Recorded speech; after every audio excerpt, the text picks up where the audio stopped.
E aí, pessoal, tudo bem com vocês? Eu quero que vocês participem de algumas conquistas. Talvez vocês vão ver esse número aqui batendo no 4.000.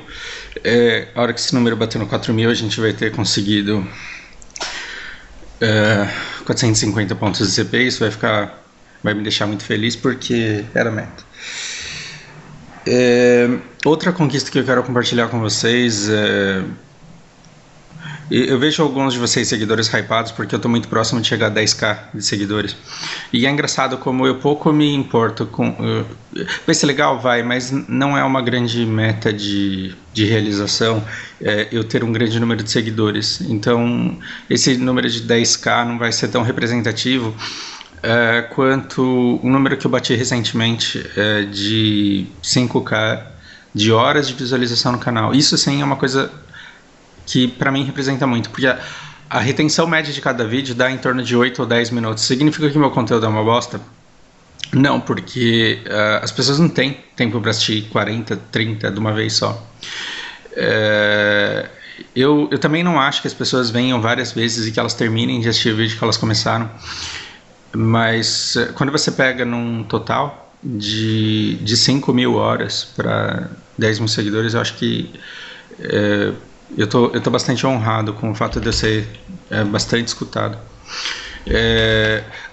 Quando a gente pensa num canal que não é de treta news, que eu não faço fofoca, que eu não falo mal das pessoas, que eu não propago ódio, que eu não peço compartilhamento, like, que eu não peço para vocês ficarem recomendando. Quando eu penso num canal que cresce de forma orgânica e eu quero que venha e fique somente quem realmente quiser, eu acho que é uma grande conquista.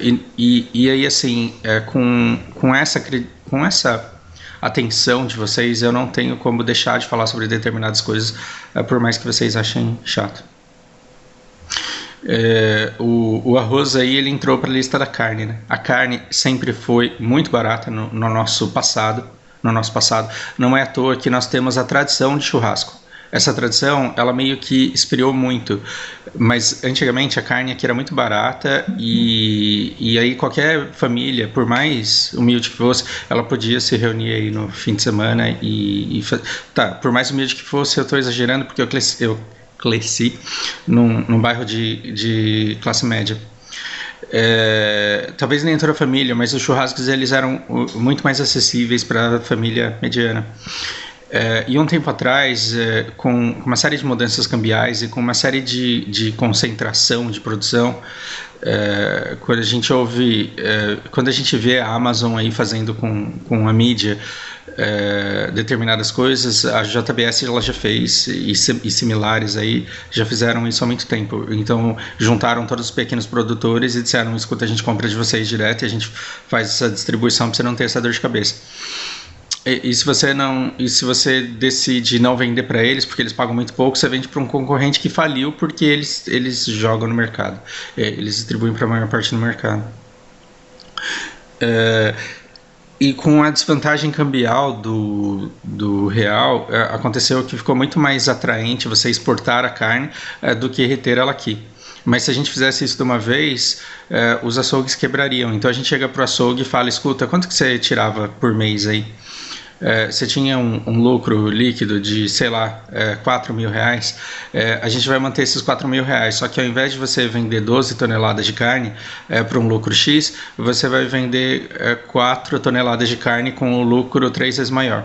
Então aumenta-se a margem da lucratividade da carne para que o açougueiro também não quebre, só que aí você faz com que o preço ele suba bastante. Ele vai vender menos porque o preço subiu, mas ele ainda vai vender porque as famílias não vão deixar de consumir.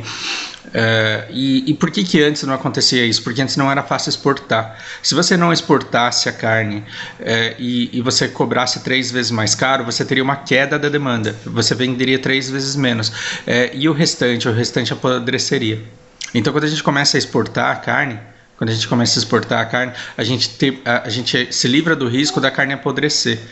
E aí o que acontece? A gente cobra o preço que a gente acha que vale, não tão caro ao ponto de assim, surgir concorrência no varejo. Você não pode cobrar tão caro ao ponto do cara que mora ali em São Bernardo falar: vou começar a criar umas vacas e vou vender para os vizinhos. Não pode ser caro assim. E também tem que ter uma vigilância severa ali em quem não tem o certificado, a etiqueta que a gente tem. mas caro o suficiente para que a gente tenha um lucro grande com uma venda menor. E agora isso aconteceu com o arroz, né? O que acontece? O dólar ele tá tão caro que está valendo a pena vender para fora. O dólar ele tá tão absurdamente caro aqui que compensa você vender para o exterior essa nossa produção de arroz e deixar aqui somente o necessário, e somente o necessário que a população estiver disposta a pagar. Então hoje o que você prefere? Você prefere R$30 ou você prefere um saco de arroz? Então, basicamente acontece.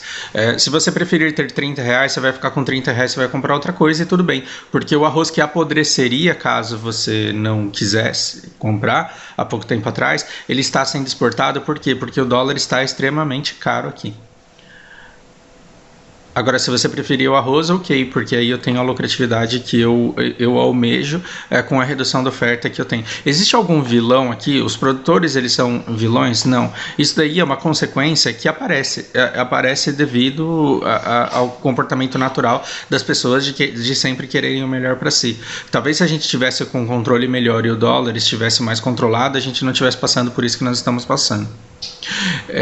Eu quero que vocês, economistas, discorram aqui embaixo, porque historicamente quando eu me atrevo a falar sobre isso, eu acabo falando besteira, e eu agradeço muito as correções que vocês fazem a mim. Inclusive eu preciso conversar com o Márcio depois. Mas o ponto é: qualquer economista que decidir falar sobre o assunto aqui vai discorrer por páginas e páginas do porquê que o arroz está caro. E talvez uma das últimas causas seja porque as pessoas ficaram em casa para não se contaminar com o Covid.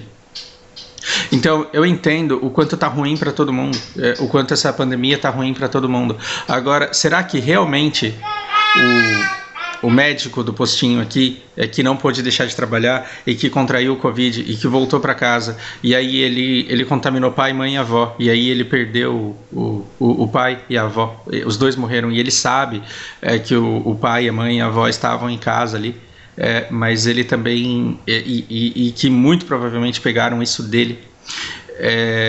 Será que esse cara que no caminho do trabalho ele vê um monte de gente andando sem máscara porque fala porque tem gente que fala que máscara é coisa de frouxo, que tem medo de ver o Brasil crescer?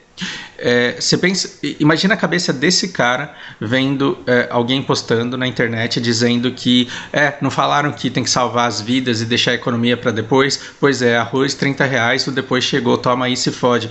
O que uma pessoa dessa pensa quando você tenta culpar o comportamento preventivo dela pelas agruras da economia?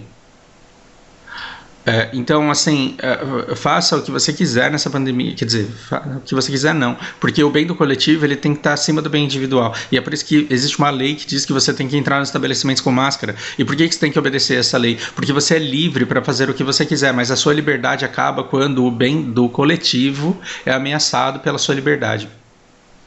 É por isso que você não pode bater, é por isso que você não pode matar, é por isso que você não pode roubar, porque se o bem do coletivo é afetado pelo seu comportamento, então a gente tem que tolher aí a sua liberdade.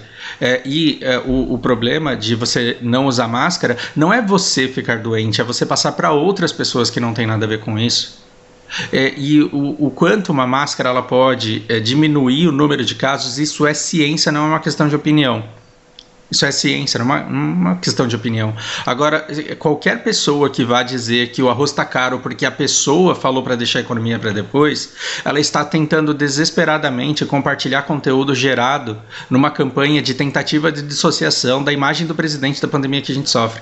O presidente é culpado pela pandemia? Não, é claro que não. Ele não é culpado pela existência do vírus.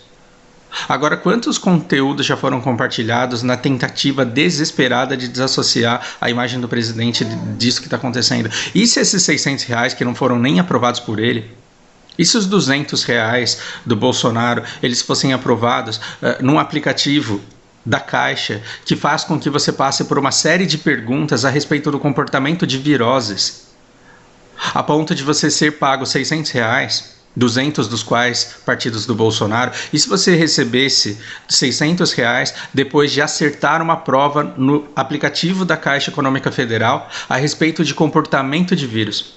dizendo o que é que transmite e o que não transmite, o que previne e o que não previne, o que um vírus é e o que um vírus não é. E se toda a população ela recebesse R$600 para estudar uma cartilha disponível na internet, disponível no próprio aplicativo para você entender o comportamento do vírus, mas o que a gente tem? A gente tem 6 meses depois toda uma população que não entende sequer como um vírus funciona e está tentando culpar a pessoa que tentou se proteger dele pelo preço do arroz do jeito que está agora.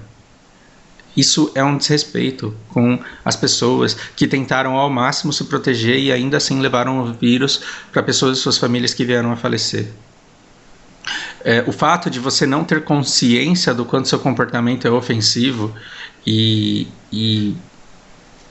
cortante não faz com que ele deixe de ser ofensivo e cortante.